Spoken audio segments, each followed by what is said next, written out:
All right, so let me begin like this.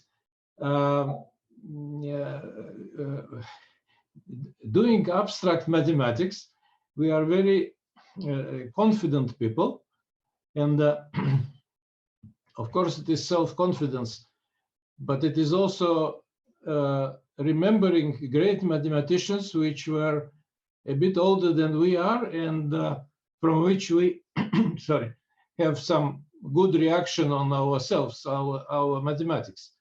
And for me, Jean Benabou is certainly one of such.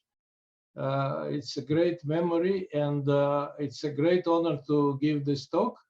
And big thanks to organizers. Sorry, I interrupt myself. Do you still hear me? Yes. Yeah. Did you hear me? Oui, oui, oui. Yes. Très bien. Yes, we can hear you. We hear you perfectly, George. Okay. Yes, yes, we can hear you. We hear you perfectly, George. Okay, good. Yes, Do you see the slide? Yes. Yes. Yes, I hear. The slide, do you see my first slide?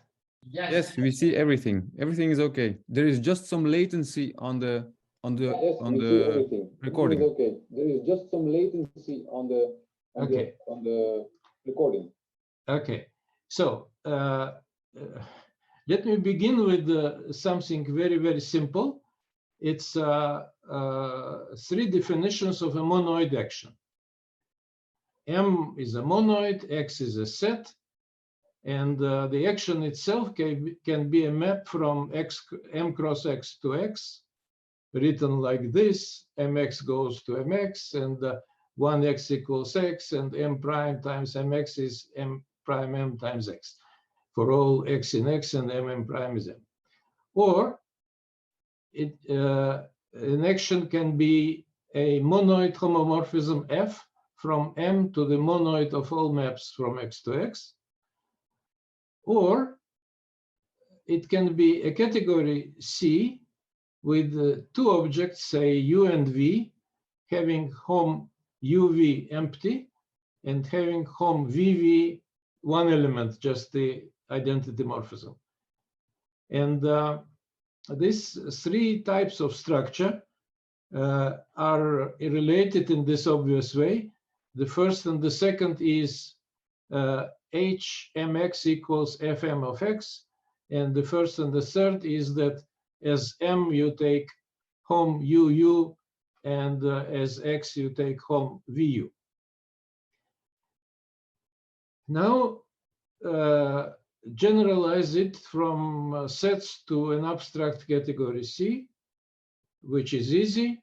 We require C to have finite products for the first definition. We want more. We want it to be Cartesian closed for the second definition. And instead of Cartesian closed, we want it to be L'extensive for the third definition.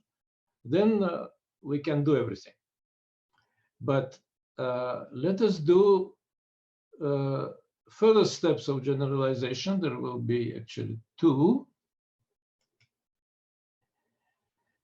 The first step, we want C to be a monoidal category. So the role of cross will be played by tensor. And our first definition would be, again, it is triple MXH, where M is a monoid, X is an object, H is a morphism from M tensor X to X, and it makes the diagrams on the picture commute, which I hope you still see, and which I don't need to explain. It's a very familiar diagram. Here again, we could try the second definition and even the third one. Let's omit third one and only mention that for the second, we want C to be not just monoidal, but monoidal closed, to say what is internal endomorphism monoid of X. And it is interesting that MacLean presented this definition in his book. Notation is slightly different, and even direction of lambda is different, but never mind. And he decided not to make the next step of generalization, which was suggested to him by Kelly, and which is the following. Instead of just having a monoidal category C, we want C, monoidal category C and the category X, and we want C to act on X. And then this action should satisfy, instead of, action should satisfy the usual axioms, but with natural coherent isomorphisms instead of equalities. And then, given this, we can define action with respect to it, which is again a triple MXH, and everything is the same as before, but some tensors are replaced by bullet, and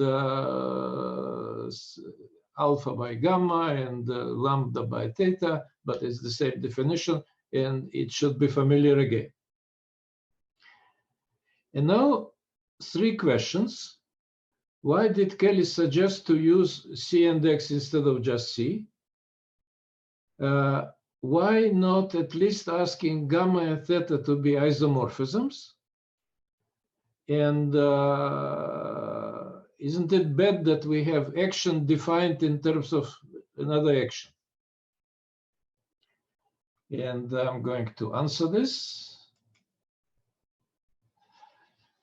So this first question has absolutely excellent answer.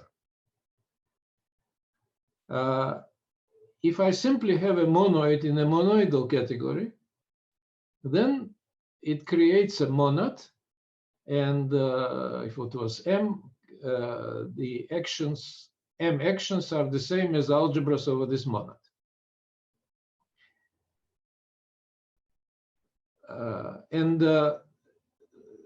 We get very special kind of algebras, of course. For example, if C is the usual Cartesian monoidal category of sets, then the categories of such algebras are exactly varieties of universal algebras whose all terms are unary. But if we do the same as Kelly suggested with C and X, then we will get all kinds of algebras. Specifically how? Okay, we take any category X in which we want to consider algebras. We take C to be the category of n the functors of X, which is a strict monoidal category. We take any monad on X, it becomes a monoid in C, and then the actions of that monoid are algebras of our monad. So we will get all kinds of algebras. Now, next question, why not asking them to be isomorphisms, gamma and theta? These are these natural transformations which we wanted to be also coherent to define action of C on X. And probably there are too many answers, but I'm telling you the one which is my favorite. And this begins with the Beck modules introduced in '66. If I have an object in the category X, object B, a Beck B module is an internal abelian group in the comma category X over B. And there is this interesting comment of Barr after his talk, not in '66, but much more recently. He said, after I gave my talk, I had a private discussion with Miles Tierney and Alex Heller. Heller remarked that he first heard the definition of Beck module from Eilenberg and wondered whether the definition was originally his. Tierney, who was a student of Eilenberg's, at the same time as Beck, recalled that it taken a couple of months for Beck to convince Eilenberg of the correctness of his definition, but that once convinced, Eilenberg embraced it enthusiastically. Now, if you have never seen this definition, probably you will also need some time to be convinced, but let me not go there and just say, still convincing simple example. We take B in a group, so X is the category of groups, and then Beck B modules are indeed what usually called ordinary B modules, which are the same as modules over the integer group ring. And then this equivalence is given as I wrote by taking the kernel. Maybe should I explain? As a Beck B module, I took just A alpha beta, where A alpha is an object in my comma category, and beta is the zero of abelian group structure, and we need nothing else because the rest of the group structure is uniquely determined. So that's the no, that's only the beginning of the answer. Now in this slide, I repeat the last part, and then having in mind the uniqueness above, I mean the uniqueness of group structure, we might define a non-abelian B module as simply as triple A alpha beta. So it's just a split epimorphism. Alpha beta is 1. And this works well, not just for groups, but in any AB, not AB, any semi-abelian category X. The resulting category of non-abelian B modules is nothing but what Dominique Bourne calls the category of points over B. Let us denote this way, PT B index X. I know Dominique prefers PTX with index B, but never mind. Then consider again this kernel functor. It turns out to be monadic. And it is reasonable to say that B action is the same as algebra structure on that monad. And again, in the case of groups, this action will become ordinary group actions of groups. Again, this slide repeats the last item. And then we say, once B actions are introduced from below, in this case from homological algebra, because Beck modules go to homological algebra, we are interested to see them from above. That is a special case of actions introduced for general C index. As one would expect, this is done. This is joint work with Francis Bourseau and Max Kelly, with X being semi-abelian again, C being the same as X, and it is a monoidal structure co-Cartesian with the tensor equals plus. Then B dot X is that strange thing, but it should not be strange having in mind this kernel functor and its left adjoint. And then gamma, this natural transformation, which we did not want to be an isomorphism, is this canonical morphism, and it is indeed not an isomorphism. So if we don't want to lose this example, then we don't want gamma to be an isomorphism. And that's the answer to the second question. And I also add here, for instance, we could say, we want to have a notion of object action in a semi-abelian category that gives the notion of group action on a group as a special case. Now, the interesting thing here, okay, you might tell me, we know what is a group action on anything, but then the group is external. And here, group is inside the category of groups. So you can similarly speak about rings, a ring acting on ring and so on. Let me calculate. Oh, I still have time. Okay. Third question. what about this action defined with respect to action? And well, we are not defined the same thing with using the same thing. We are going up and in dimension, and we can call that bullet a hyperaction. And then the question is, what was our intuition when we made this choice of theta and gamma with all these coherence conditions, which I didn't even write down? Are they the right ones? And the answer is, apart from motivation from this above mentioned object actions for which everything works, there is a motivation from monoidal category theory, and it says that our hyperactions correspond exactly to monoidal functors from X to, from C to the strict monoidal category of endofunctors of X.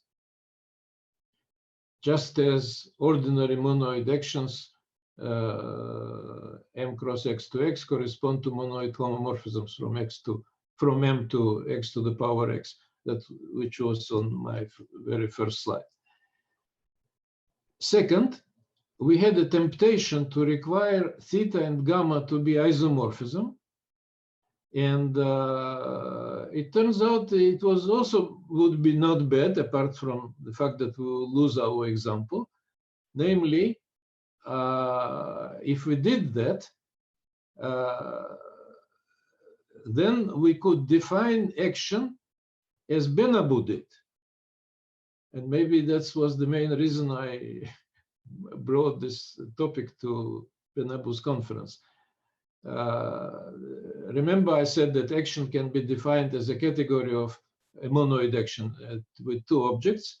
And now, similarly, this kind of action can be defined as a bicategory with two objects. And this is what Benabou actually wrote in his famous paper, Introduction to Bicategories.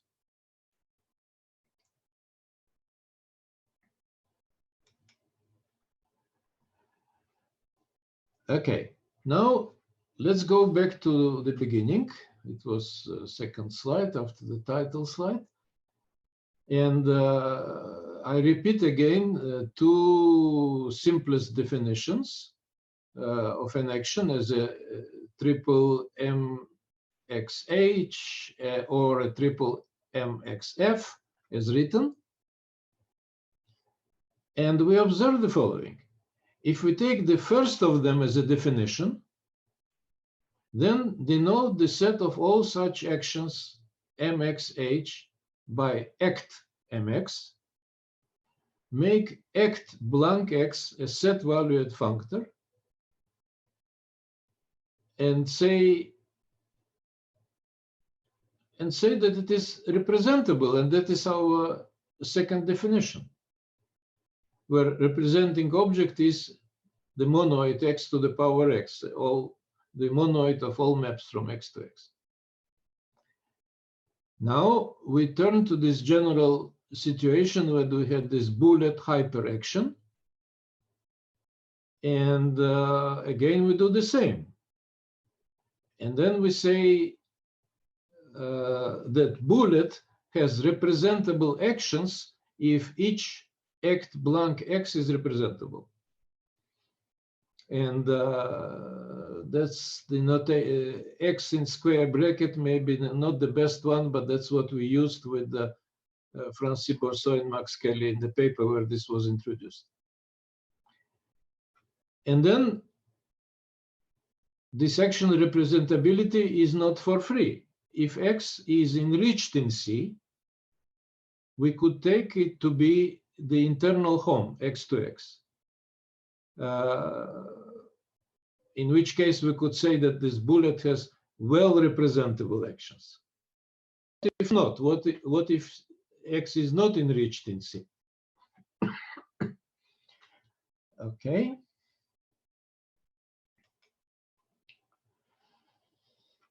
And there are interesting examples, not on these slides, which I'll say a few words about if there will be any time left. And this involved joint work with Francis Bourseau, Dominique Bourne, Max Kelly, and the work of more recent authors. I guess there is time left. I still have something, 10 minutes, yes?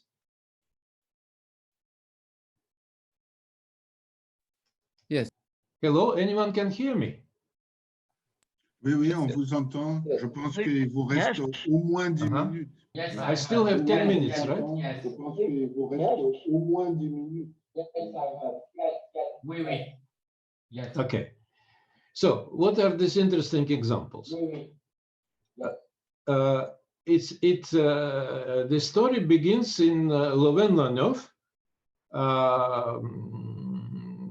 Francis and I are working, and I'm telling him how wonderful are these semi-abelian categories, which we introduced, but in fact, we just polished old axioms and proved that they are equivalent to new with Walter Tollin and Laszlo Marchi. And Francis tells, and I am telling him that now we can do group theory there. And Francis tells me, how can you group theory if in groups you have the automorphism group of a group, and it is not absolutely not categorical? How do you get it? And I said, oh, how wonderful, we should get it. And we got it also with Max Kelly, and it turned out to be that representing object. And then we thought, maybe every semi-abelian category has such representing objects, like endomorphism, ring of a ring, and so on. No, wrong. It almost never exists, but it exists, for example, for Lie algebras. And for Lie algebras, it is the derivation algebra of Lie algebra. And then there are more examples. So it turned out to be an interesting tool in semi-abelian categories. And then it created related notions. For example, Dominique mentioned today, he and I introduced action accessible categories, which is a related notion related to action representable. And then there is something even further, which I hoped would be published today, but probably it needs a few more days in TAC. And it's a paper I wrote about weakly action representable categories, which I introduced. And in those categories, we require the functor, which comes from actions, not representable, but to be subfunctor of a representable. And it turns out that being subfunctor is a very good condition. In particular, it implies action accessible, but not vice versa. So there is a long story, and there is a long story, as I said, by in more recent work, next generation authors. Okay, now I promised at the beginning to speak about work in progress with Ross Street. I failed because this work only started. We don't have much to say. Nevertheless, I want to say a few words. First of all, a good name for hyperaction, which I learned from Ross, is acte category. So it finally combines act and category. You replace C with A, you get acte category. I think it was first used in Ross student's paper, and the student is Paddy McCrudden. Another name, which I think I wrote funny on the slide, but I think it is a very bad name, but I learned it from a good person, although non-category theorist. It is Nicolas Andrushkevich from Argentina. The name is module category. So imagine how much ignore the all category theory to jump from ordinary modules here and call it module category. And then I should say active categories, or whatever they are called, are studied in various papers of Ross students and followers, and I still have to learn them.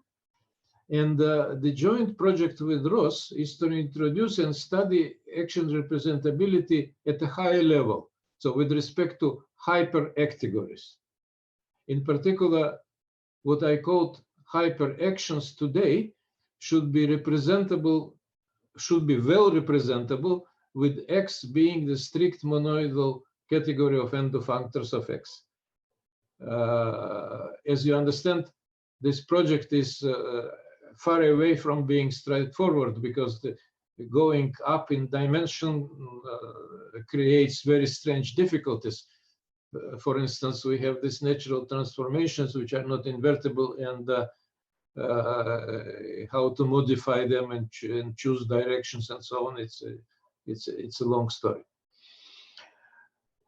All right. Thank you very much.